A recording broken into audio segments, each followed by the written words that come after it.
Hey folks, this is Chris with Oregon Figs. Another fig tasting today. These figs were picked on September 9th, 2024 from my in-ground tree. I'm in a zone 8B and I do not have the fig wasp. These figs are called Brown Sugar Crunch. There have been some that have speculated that this is the same as Teramo, unknown. I do not grow Teramo unknown, so I'm not sure. I put a quarter next to the figs to give you a point of reference for the size of the figs. These are good sized figs. These are much bigger than my Etnas. Now remember, I ripen in a place where it's very, very dry, and the figs generally lose probably 25% of the weight because that's actually moisture that dries out through the skin of the fig.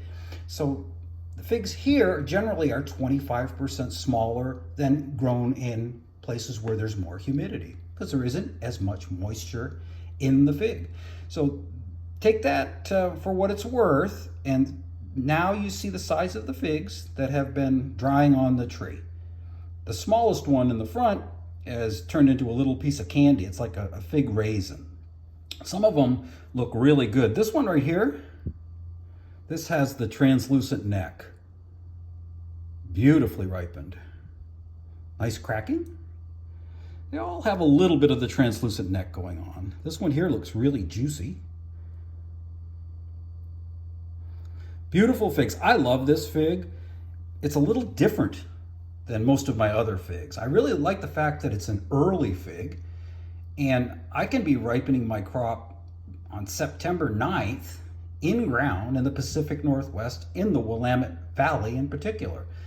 So it's a great choice. It's right up there with the other earlies as the best choices to go in ground in Oregon.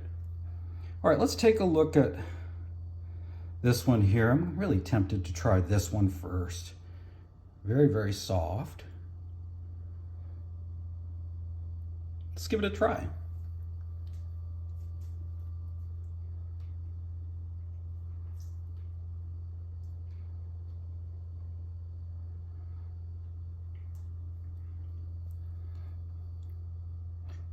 You can really tell why this is called Brown Sugar Crunch.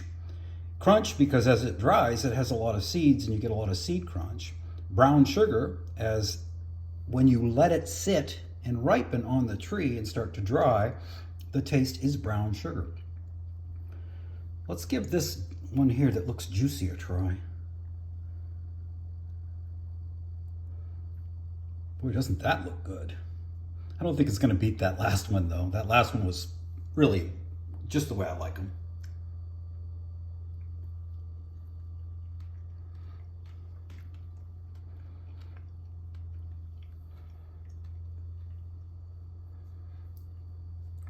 Very similar to the last one. Lots of seed crunch, very thick texture that coats my lips. Not really much of a berry. It's more of just that caramel brown sugar thing.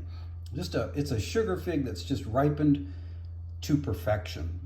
I absolutely love this fig, and I really recommend this for the Pacific Northwest, and particularly the Willamette Valley, because of our growing conditions. I've had the tree in ground several years now. I believe my tree is 5 or 6 years old. I think it's 6 years old now. And absolutely love the variety. And I just can't recommend it any higher than I'm recommending it. It's just one of my faves. Hey, if you like this type of video, I would definitely appreciate a subscription. I always appreciate a like. I like to show what's working for me here in the Willamette Valley, especially what's working in ground, because you can get a true test of whether a fig is early, mid-season, or late by growing it in ground and watching it and how it reacts against other figs that are known to be early, mid-season, or late. Lates really don't make a whole lot of sense for us to put in ground unless you're trying to get the Brava crop. Mid-seasons, you might get a few, but that's a gamble. The straight earlies, those are the best. the early / mid-season varieties, you'll get a percentage of your crop. Depending upon the year, you could get the whole crop if it was a really good year. But I generally say, for the early mids, like the Etnas, about 75% of the crop. And remember, some of that is going to be part of the harvest that ripens when it gets cooler and starts getting wet. And the Etnas are really not that good when it's cool and wet.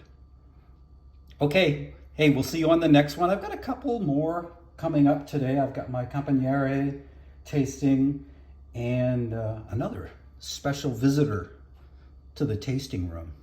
Okay, take care. We'll see you on the next one.